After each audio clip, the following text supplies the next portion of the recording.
ಕರ್ನಾಟಕ ರಾಜಕೀಯ ಇತಿಹಾಸದಲ್ಲಿ ಹೊಸದೊಂದು ದಾಖಲೆಯನ್ನು ಸೃಷ್ಟಿ ಮಾಡಲಾಗಿದೆ. ಇಲ್ಲಿವರೆಗೆ ದೇವರಾಜ್ ಅರಸು ಅವರ ಹೆಸರಲ್ಲಿದ್ದಂಥ ಈ ದಾಖಲೆ ಈಗ ಹಾಲಿ ಮುಖ್ಯಮಂತ್ರಿ ಸಿದ್ದರಾಮಯ್ಯವರ ಪಾಲಾಗಿದೆ. ರಾಜ್ಯದ ಅತಿ ದೀರ್ಘಾವಧಿ ಮುಖ್ಯಮಂತ್ರಿ ಎನ್ನುವ ದಾಖಲೆಯನ್ನು ಸಿದ್ದರಾಮಯ್ಯನವರು ತಮ್ಮ ಹೆಸರಿಗೆ ಸೇರಿಸಿಕೊಂಡಿದ್ದಾರೆ.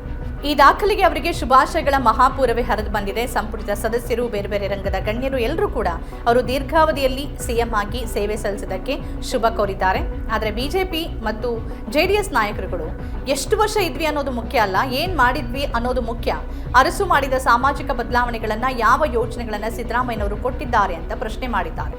ಅದೇನೇ ಇದ್ರೂ ಪ್ರಸ್ತುತ ರಾಜಕೀಯ ಸನ್ನಿವೇಶದಲ್ಲಿ ಈ ದಾಖಲೆಯನ್ನ ಬರೆಯೋದು, ಅತಿ ದೀರ್ಘಾವಧಿಯಲ್ಲಿ ಸೇವೆಯನ್ನ ಸಲ್ಲಿಸೋದು ಸುಲಭದ ಮಾತಲ್ಲ. ಈ ಸಂದರ್ಭದಲ್ಲಿ ಹೋಲಿಕೆ ಅನ್ನೋದು ಸರಿ ಅಲ್ಲದೆ ಇದ್ರೂ ಕೂಡ ಆಯಾ ಕಾಲಘಟ್ಟದಲ್ಲಿ ಆಯಾ ಮುಖ್ಯಮಂತ್ರಿಗಳು ಅವರ ಅವಧಿಯಲ್ಲಿ ಸಾಧ್ಯವಾದಷ್ಟು ಕೆಲಸವನ್ನ ಮಾಡಿದ್ದಾರೆ ಅನ್ನೋದನ್ನ ನಾವೆಲ್ಲರೂ ಒಪ್ಕೊಳ್ಳೇಬೇಕಾಗತ್ತೆ. ಅದು ಯಾವುದೇ ಪಕ್ಷದ ಮುಖ್ಯಮಂತ್ರಿಗಳೇ ಆಗಿರಲಿ. ಆರೋಪ ಅಪವಾದಗಳ ಹೊರತಾಗಿನೂ ನೆನಪಿನಲ್ಲಿ ಉಳಿಯುವಂತ ಕೆಲವು ಕೆಲಸಗಳನ್ನಾದ್ರೂ ಅವರ ಅವಧಿಯಲ್ಲಿ ಅವ್ರು ಮಾಡಿರ್ತಾರೆ. ಆದರೆ ಸಿದ್ದರಾಮಯ್ಯನವರ ವಿಚಾರದಲ್ಲಿ ಅಥವಾ ದೇವರಾಜ್ ಅರಸು ಅವರ ವಿಚಾರದಲ್ಲಿ ಸಾಮಾಜಿಕ ಹಿನ್ನೆಲೆ, ಬೆಂಬಲ ಎಲ್ಲವೂ ಮುಖ್ಯ ಆಗುತ್ತೆ. ಇಬ್ರು ಒಂದೇ ಭಾಗದಿಂದ ಅಂತಂದ್ರೆ ಮೈಸೂರಿನಿಂದ ಬಂದವರು, ಇಬ್ರು ಕೂಡ ಹಿಂದುಳಿದ ವರ್ಗಕ್ಕೇನೆ ಸೇರಿದವರು. ಇಬ್ಬರೂ ಸಾಮಾಜಿಕ ನ್ಯಾಯದ ಬಗ್ಗೆ ನಡ್ಕೊಂಡಿರುವ ರೀತಿ, ತಂದಿರುವ ಯೋಜನೆಗಳು ಅವರನ್ನ ನೆನಪಿನಲ್ಲಿ ಉಳಿಸುತ್ತೆ.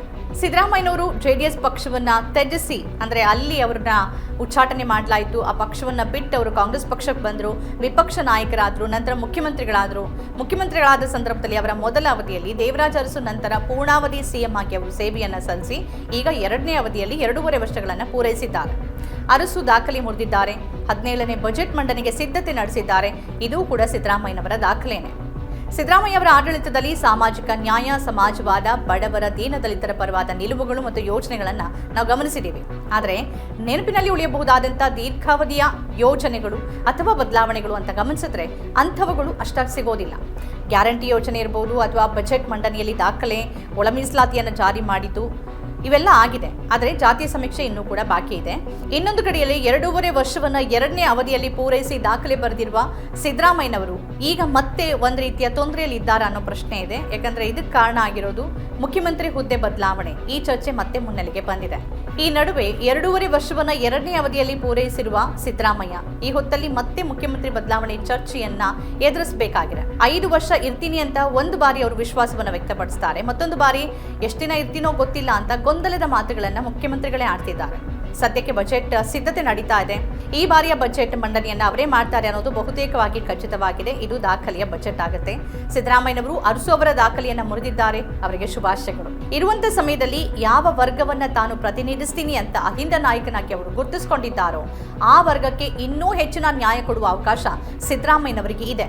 ಅದು ಜಾತಿ ಗಣತಿ ಆಗಿರ್ಬೋದು, ಅಥವಾ ಶಿಕ್ಷಣ ಮತ್ತು ಆರೋಗ್ಯಕ್ಕೆ ಸಂಬಂಧಪಟ್ಟಂತ ಮಹತ್ವದ ಬದಲಾವಣೆಗಳನ್ನು ತರುವ ಅವಕಾಶ ಇನ್ನೂ ಕೂಡ ಅವ್ರ ಕೈಲಿದೆ. ಅರಸು ಅವರ ದಾಖಲೆಯನ್ನ ಮುರಿದಿದ್ದಾರೆ.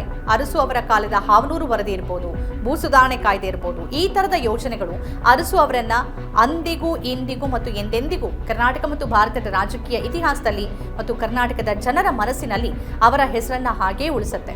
ಹಾಗೆಯೇ ಸಿದ್ದರಾಮಯ್ಯನವರ ಹೆಸರು ಮತ್ತು ಅವರ ಸಾಧನೆ ಮತ್ತು ಅವರ ರಾಜಕೀಯ ಜೀವನ ಮುಂದಿನ ತಲೆಮಾರಿಗೂ ಉಳಿಬೇಕಾದ್ರೆ ಕೆಲವು ಕೆಲಸಗಳನ್ನಾದ್ರೂ ಮಾಡಬೇಕಿದೆ. ಮಾಡಿರುವ ಕೆಲಸಗಳಿದ್ದೇ, ಇಲ್ಲ ಅಂತಿಲ್ಲ. ಇನ್ನೂ ಕೂಡ ಬದಲಾವಣೆ ಸಾಧ್ಯ ಇರುವಂತ ಸಂದರ್ಭದಲ್ಲಿ ಆ ಸಾಧ್ಯತೆಯನ್ನ ಜನ ಬಯಸ್ತಾ ಇದ್ದಾರೆ.